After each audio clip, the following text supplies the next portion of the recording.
Ivan. Gloria. Gloria. And I'm Nicole. And I'm Alex, and this is my persuasive speech. So I'm going to begin with the staggering statistic. 95% of teens are online. 81% use social networking sites such as Facebook, Instagram, and Snapchat. And clearly I am one of those to use those social media networks. Any teenager clearly is. But I say this for one reason. When it comes down, should teachers be your friend on social networking, such as Facebook? And that where a huge debate comes in. So, within this presentation, I'm going to state my opinion on if students should be friends with teachers on Facebooks. Next, I'm going to provide alternative ways of communications between a teacher and a student. And lastly, I'm going to show the consequences if this friendship continues or if it's finished, and the positives of that. So I'm going to begin with the consequences and why we should not be friends with our teachers on Facebook. I have one great example from today.com. It stated that social media is just made for socializing. It's not made for professional use, even though it can be, but it becomes a blurred area, a gray area. When I say blur area, because boundaries get blurred. And here's a statement from the article from the president of Stop Educator Sexual Abuse, Misconduct, and Exploitation by Terry Miller. It says, communication technology has perpetrated blurred boundaries and sexual misconduct. Adults are saying things to children online and via text that they would never say face to face. They forget who they're talking to, and this can become and be skewed as sexual misconduct.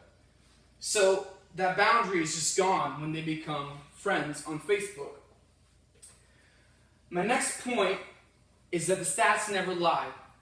Got an article from the Washington Post that states, in Texas, 27% of inappropriate relationships between students and teachers have grown.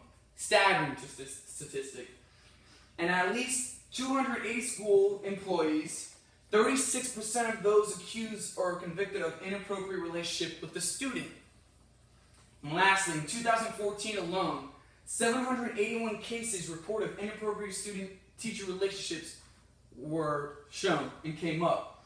And I just want to say that one of the main reasons this has grown is through the social media text messaging window that they have and are allowed to be communication with these students.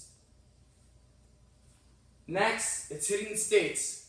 One article I find from the Louisiana website is that Louisiana is one of the top states of teacher-student inappropriate relationships.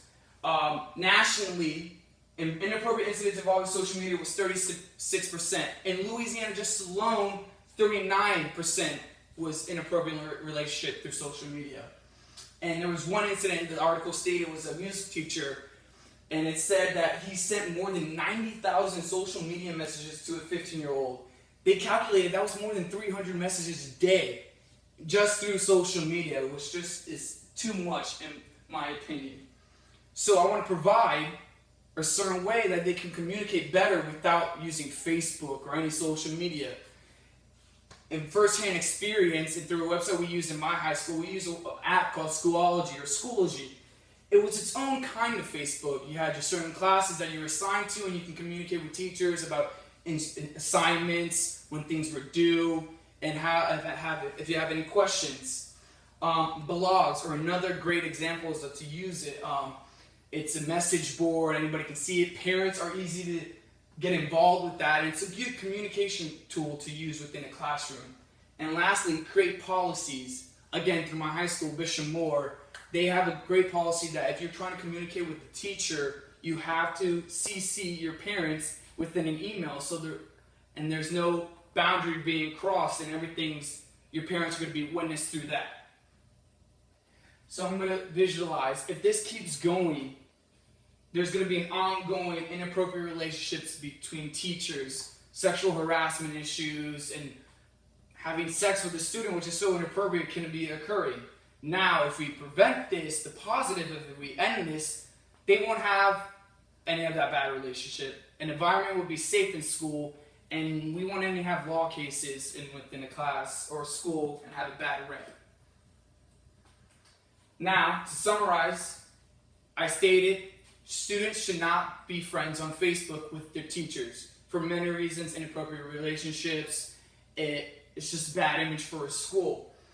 And I also stated there are alternative ways of communicating with a teacher instead of social media. Use different apps as Schoology or even a blog could be helpful.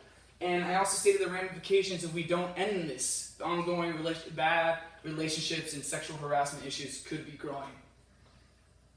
So, I want to leave you with the question: if it was your own child being sexually harassed by a teacher or being involved in an inappropriate relationship, wouldn't you want to stop and prevent this? Protection is key in any relationship. Thank you.